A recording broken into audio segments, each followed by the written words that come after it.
ఈ మధ్య కాలంలో మనం చూసాం. అంటే మీ ప్రభుత్వం మారిన తర్వాత, ఆ ప్రభుత్వం వచ్చిన తర్వాత కర్ల రాజేష్ అనే వ్యక్తి ఆయన ఒక అంటే లాకప్ డెత్ జరిగింది. సో, అది ఎందుకు జరిగింది? ఎలా జరిగిందంటే, మీ ప్రభుత్వంలో ఏదైతే సీఎం రిలీఫ్ ఫండ్‌కి సంబంధించిన విషయంలో పెద్ద కుంభకోణం జరిగింది. అయన్నీ ఎక్కడ బయట పడతాయనేది ఒక ఉద్దేశంతోటి సరే ఏ రకంగానో అతను లాకప్ డెత్ జరగడం జరిగిపోయింది. లాకప్ డెత్ అవ్వడం జరిగింది. అది ఈ ప్రభుత్వంలో వచ్చిన తర్వాత అయింది. ఏంటసలు దాని గురించి మీరేం చెప్పాలనుకుంటున్నారు? ఇందులో నిజాలే చెప్పండి. ఎందుకంటే మీ మీద ఎలిగేషన్స్ ఉన్నాయి. ఆళ్ళ మీద కూడా కొన్ని ఎలిగేషన్స్ ఉన్నాయి. అసలు ఏంటి? అసలు మీ మీద వచ్చిన మరకని ఏ విధంగా తుడుపుకుంటారు? ఇప్పుడు కుంభకోణం అనంటే అక్కడ అసలు లేకుండా డాక్యుమెంట్లు సృష్టించి ఏమైనా డబ్బులు కాజేస్తే అది కుంభకోణం అవుతుంది. హ్మ్. ఓకే. హ్మ్. అది కుంభకోణంగా చిత్రీకరించడానికి ప్రయత్నం చేశారు కానీ దొరికింది ఏంటి? ఒక చెక్కు. నేను దాదాపుగా 5 సంవత్సరాలలో 12 సంవత్సరానికి 12 నెలల చొప్పున 60 నెలల్లో దాదాపుగా ఒక 70-80 సార్లు నేను చెక్కులు పంచుంటా. అవును. ఎమ్మెల్యేగా కామన్‌గా. హ్మ్. హ్మ్. హ్మ్. పంచిన ప్రతిసారి 1-2 కోట్లు కూడా పంచిన. ఓహ్! మీ నియోజకవర్గంలో. హ్మ్. ఒక్కొక్కసారి అడ్రస్ తప్పై ఉండొచ్చు. ఒక్కోసారి చెక్కు పంపిణీ కార్యక్రమం అప్పుడు వాళ్ళు అందుబాటులో ఉండకపోవచ్చు. ఇట్లా ఏమన్నా 1, కొన్ని చెక్కులు మిగులుతాయి. అది ఎవరి దాంట్లోనైనా అన్ని నియోజకవర్గాలలో ఈవెన్ ఇప్పుడు కూడా. ఆ మిగిలిన వాటిని 6 నెలలు అయిపోయిన తర్వాత డేటు ల్యాప్స్ అయిపోతుంది. చెక్కు ఆనర్ చేయరు. వ్యాలిడిటీ కూడా ఉండదు. అట్లా మిగిలిపోయిన చెక్కుల్ని కొన్నిటిని 2023 ఎన్నికలు అయిపోయిన తర్వాత కొన్ని మిగిలిన చెక్కుల్ని ఆఫీస్‌లో ఎవరో ఒక పనిచేసే వ్యక్తి ద్వారా వేరే ఒక వ్యక్తి సెక్రటరియట్‌కి తీసుకొనొచ్చి రీవాలిడేట్ చేపిచ్చారు. అసలు రీవాలిడేట్ చేపియాలంటే ఈ కాంగ్రెస్ గవర్నమెంట్‌లో ఎవరు ఉత్తరం పెడితే చేసిర్రు, ఎవరు ఉత్తరం పెట్టకుండా అసలు చేసే అవకాశమే ఉండదు. ఓకే. నేనా అధికారికంగా నా ఉత్తరం ఇయ్యటానికి అవకాశం లేదు. నా ఉత్తరం మీద ఇవ్వరు. అధికార పార్టీకి సంబంధించిన ఏ నియోజకవర్గ ప్రతినిధి అయితే ఉంటాడో వాడు ఉత్తరం ఇస్తేనే రీవాలిడేట్ చేస్తారు. అసలు ఎవరి ఉత్తరం మీద రీవాలిడేట్ అయింది ఇది? ఓకే. రీవాలిడేట్ అయిన తర్వాత మరి ఎవరి దగ్గరకు వస్తాయి అవి? మళ్ళీ నా దగ్గరికి రావు అవి చెక్కులు. ఎవరు ఎమ్మెల్యేగా ఉంటే వాళ్ళ ప్రతినిధికి వెళ్తాయి. వాళ్ళు ఇచ్చిన ఉత్తరం మీద పలానోళ్ళకి ఎన్రోల్ చేయమంటే వాళ్ళకి మాత్రమే వెళ్తాయి. ఉత్తమ్ పద్మావతి హయాంలో ఉత్తమ్ పద్మావతికి రావాల్సిన చెక్కులు రీవాలిడేట్ ఎట్లయినా అవి ఎవరికి చేరినాయి? ఎట్లా నా చేతికి వస్తాయి అసలు మిస్యూజ్ చేయడానికి? ఈ కల్ల రాజేష్ అనే అబ్బాయి అసలు ఏంటి? ఆ పేరు గల్ల ఒక చెక్కుని ఈ రాజేష్ అనే అకౌంట్లో వేసిరు. కేవలం నరేష్ అనే ఒక కుర్రోడు మా దగ్గర పనిచేసే కుర్రోడు తీసుకొని వచ్చేసి ఇచ్చి, ఇగో ఇది నీ అకౌంట్లో వేసుకో, నాకు డబ్బులు ఇచ్చేసేయి, నీ ఖర్చులకు ఏదో 3-4 వేలు ఇస్తానంటే పాపం ఆ అమాయకుడు వేసింది. ఇది పోలీసు వాళ్ళు పట్టుకొచ్చారు. పట్టుకొచ్చిన తర్వాత నిందితులు అనేటోళ్ళు అందరినీ 4-5 ఎవరినైతే తీసుకొని వచ్చేసి ఇందులో ₹1,00,000 దిగజారి ఎమ్మెల్యే ఏ పార్టీ వాళ్ళైనా ఏ నియోజకవర్గం వాళ్ళైనా ₹1,00,000 దిగజారి అధికార దుర్వినియోగం పాల్పడతాడా? మీరు ఎమ్మెల్యే పేరు చెప్తారా లేదా అని చెప్పేసి వాళ్ళ మీద ఫిజికల్ థ్రెటన్స్ స్టార్ట్ అయింది. ఓకే. విపరీతంగా కొడితే కొంతమంది తట్టుకోగలిగారు, ఇతను తట్టుకోలేకపోయాడు. ఐకార్డ్ అని ఒక ఇంజెక్షన్ ఇచ్చి కోర్టులో ప్రొడ్యూస్ చేశారు. ప్రొడ్యూస్ చేసిన తర్వాత మరుసటి రోజు అది వికటించింది, ఇబ్బంది అయింది. జైలు నుంచి డైరెక్ట్ గాంధీ హాస్పిటల్ తీసుకుపోయి చచ్చిపోయాడు. కర్ల రాజేష్ అనే అబ్బాయిని ఎందుకు కొట్టాల్సి వచ్చింది? కేవలం ₹1,00,000 ఆయన అకౌంట్లో వేసి తీసిచ్చినందుకే. అతను ఆ ₹1,00,000 వాడుకోలే. 2-3 వేలు ఒకవేళ ఇస్తే ఖర్చులకు ఇచ్చి ఉండొచ్చు వాళ్ళు ఏమన్నా. కానీ ఆ ₹1,00,000 తీసుకున్న అతను మళ్ళా వాళ్ళ దగ్గర నుంచి రికవర్ చేసారు. ఇతని దగ్గర నుంచి పోలీసు రికవర్ చేసింది, కోర్టుకు ప్రొడ్యూస్ చేసింది. మరి ₹1,00,000 రికవర్ అయిన తర్వాత వాడిని చిత్రహింసలు పెట్టాల్సిన అవసరం ఏమొచ్చింది? ఎవరి లాభం కోసం, ఎవరి ప్రయోజనం కోసం? ఇందులో కుంభకోణం అని చెప్పేసి పద్మావతి స్వతహాగా మాట్లాడింది. అదే అంటున్నా, అందుకనే అంటున్నా. మరి ఆ కుంభకోణం ఎటుపోయింది? ఎంత రికవర్ చేసిరు? సో మరి దాని మీద మీరేం ఫైట్ చేయలేకపోయారు ఎందుకు? ఈ కుంభకోణం పేరు మీద పద్మావతి స్వతహాగా నేను పర్యవేక్షిస్తున్న పోలీస్ అధికారులతో అని చెప్పిన ఆమె మరి ఈ కుంభకోణం ఎందుకు వెలికి తీయలేదు? కుంభకోణం వెలికి తీస్తే అసలు వాస్తవాలు బయటపడతాయి కదా. ఎవరి పేరు మీద మామూలుగా లెటర్ పేరు మీద రీవాలిడేట్ అయింది, ఆ చెక్కులు ఎవరికి హ్యాండ్ ఓవర్ చేయాలి? మీకు హ్యాండ్ ఓవర్ చేసిన చెక్కులు నాకు ఇట్లా వస్తాయి, అసలు విషయాలు బయటపడతాయి కదా.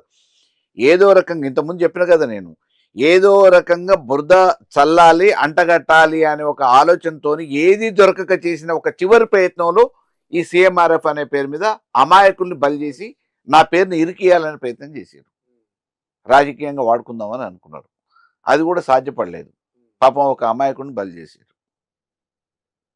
దాన్ని ఇలా మందకృష్ణ మాదిగ గారు ఉన్నారు కాబట్టి కనీసం వెలుగులోకి వచ్చింది అది.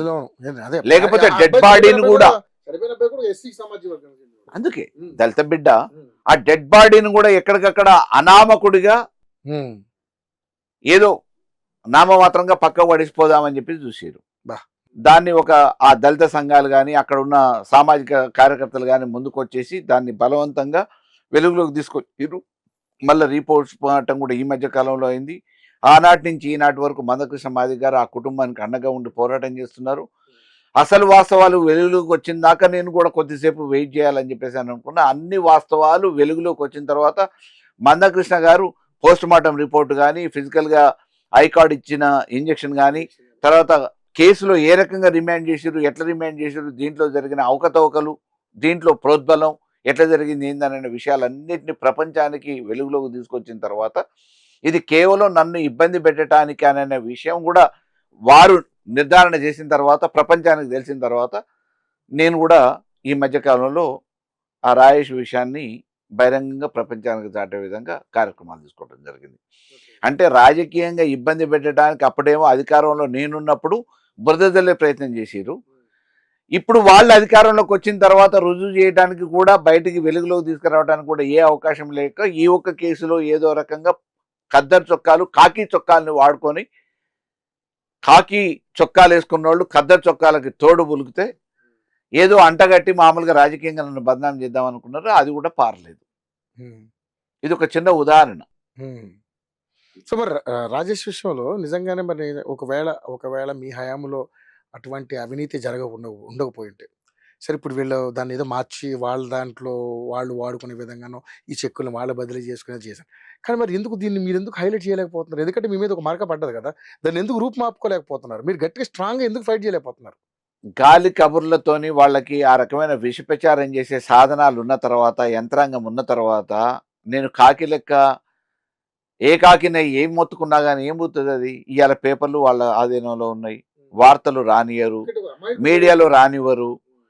మీడియాలో నేను చేసే కార్యక్రమాలని మామూలుగా ఈ రోజు కార్యక్రమం ఇప్పుడు చేస్తున్నా, రేపు చేస్తున్నా అనంటే ఈ రోజు నుంచే అంత మేనేజ్మెంట్ జరిగిపోతుంది. మీడియా మేనేజ్మెంట్, ఏ ఛానల్స్ ప్రసారం ఇవ్వవు.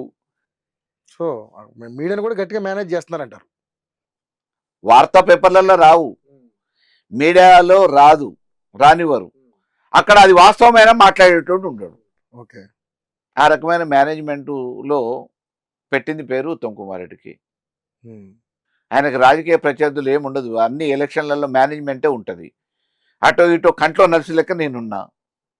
నన్ను బదనాం చేయాలనే ఆలోచనలో ఆయన మొదటి నుంచి ఉన్నాడు. ఆ క్రమంలో ఆయనకు సాధ్యపడట్లేదు. అధికారం ఉంది కాబట్టి ఈజీగా నమ్ముతారని చెప్పేసి అనేక రకమైన అంశాల మీద బురద జల్లే ప్రయత్నం చేసిండు. సో మరి వాళ్ళ విషయంలోనే జరిగిందంట. ఇప్పుడు రాజేష్ విషయం వాళ్ళ దాంట్లోనే జరిగింది అంటున్నారు. మరి దాని గురించి గట్టిగా చివరి వరకు పోరాడతారా? ఆ దళిత సోదరులకి తప్పకుండా న్యాయం జరిగే విధంగా తప్పకుండా నా శక్తి ఉన్నంత మేరకు. మీరు అంటే మీ నియోజకవర్గంలో జరిగింది కాబట్టి మీరు ఏదో పోరాటం చేస్తున్నారు. కానీ మీ అధిష్టానం నుంచి కూడా ఎవరు దాని మీద గట్టిగా ఫైట్ చేసింది లేదు, వచ్చారు కదా కేటీఆర్ కేటీఆర్ గారు గారు వచ్చారు. వచ్చారు. అవును, కేటీఆర్ గారు వచ్చారు. కేటీఆర్ గారు వచ్చారు. కేటీఆర్ గారు రాజ్యాంగ దినం ఏదైతే జనవరి 26నో 26లో కేటీఆర్ గారు వచ్చారు. ఆ రోజు కూడా రాజ్యాంగం మీద మాట్లాడాల్సి, దళితులకు ఇటువంటి అన్యాయం జరిగింది అని చెప్పేసి అది కూడా ఒక ఉదాహరణగా ఆ రోజు గవర్నర్కి చెప్పడం జరిగింది, ప్రెస్ మీట్లో చెప్పడం జరిగింది. వారు కూడా వచ్చి వ్యక్తిగతంగా పరామర్శించారు, కుటుంబానికి అండగా ఉంటామని చెప్పేసి ధీమాన్ని వ్యక్తం చేశారు. ఆ భరోసా ఇవ్వటం జరిగింది. ఇది రాజేష్ విషయంలో ఏదైతే కేసు విషయంలో ఎందుకు డిఎస్పీని బదిలీ చేయడం జరిగింది? ఎందుకు ఈ సిఐని సస్పెండ్ చేయడం జరిగింది? డిఎస్పీ తీసుకుపోయి ఏడ కూర్చోబెట్టారు, మళ్ళీ సివిల్ సప్లైస్ లో ప్రమోషన్ ఇచ్చి కూర్చోబెట్టారు. ఎందుకు ఇలా జరిగిందంటారు? కారణం ఎస్ఐని ఎందుకు వెనకేసుకొని వస్తున్నారు? సామాజిక వర్గం కాబట్టి వెనకేసుకొని వస్తున్నారు. బలి చేసింది ఎవరిని? ఒక బలహీన వర్గాలకు సంబంధించిన సిఐని సస్పెండ్ చేశారు. మరి ఈయన ప్రతిపక్ష నాయకుడు ఉన్నప్పుడు మరియమ్మ కేసు అదే నల్గొండ జిల్లాలో జరిగింది. అది మహా సంచలనం. అది దాని మీద ఏమన్నాడు? సస్పెండ్ చేస్తే లేదు సర్వీస్ నుంచి డిస్మిస్ చేయాలని అన్నారు. అలా కేసీఆర్ గారు నిర్ణయం తీసుకున్నారు, చేశారు, డిస్మిస్ చేశారు. అలా డిస్మిస్ అయిన వాళ్ళు ఎవరు? బలహీన వర్గాల వాళ్ళు. ఈయన కేవలం నేరేడు జిల్లా మున్సిపల్ ఎన్నికల విషయంలో కేవీపీ రామచంద్రరావు పేరు రాయలేదని చెప్పి కలెక్టర్ని తీసేయాలని చెప్పేసి రాత్రి 10 గంటలప్పుడు పోయి ధర్నా చేస్తే కలెక్టర్ని కూడా ట్రాన్స్ఫర్ చేశారు. అయ్యాల ఒక ప్రతిపక్ష నాయకుడిగా నువ్వు ధర్నాలు చేస్తే ఆ రోజు ప్రభుత్వంలో ఉన్న బీఆర్ఎస్ ప్రభుత్వం నిర్ణయాలు తీసుకున్నట్టు ఇవాళ నువ్వు చేస్తున్న మోసాలకు బాధ్యత వహించకపోగా నువ్వు చేస్తున్న ఏ ఒక్క దాని మీద ఇవాళ చర్యలు లేవు కదా. ఏ ఒక్క అధికారి గురించి మాట్లాడే అవకాశం లేదు, ఆస్కారం లేదు. చేస్తున్న ప్రతి అభివృద్ధి అనే పేరు మీద చేస్తున్న ప్రతి పనిలో అవినీతి దాగి ఉంది. దాని మీద చర్చ పెడదామంటే చర్చకు రెడీ, ఎంక్వైరీ చేద్దామంటే ఎంక్వైరీలో కావాల్సిన ఆధారాలు ఇవ్వడానికి నేను రెడీ. సో మనం డెఫినెట్లీ దీని మీద మరి ఒకరోజు పెట్టుకుందాం ప్రోగ్రామ్. ఎస్, దానికి రెడీ కదా మీరు? యా. ఓకే, సరే. ఇక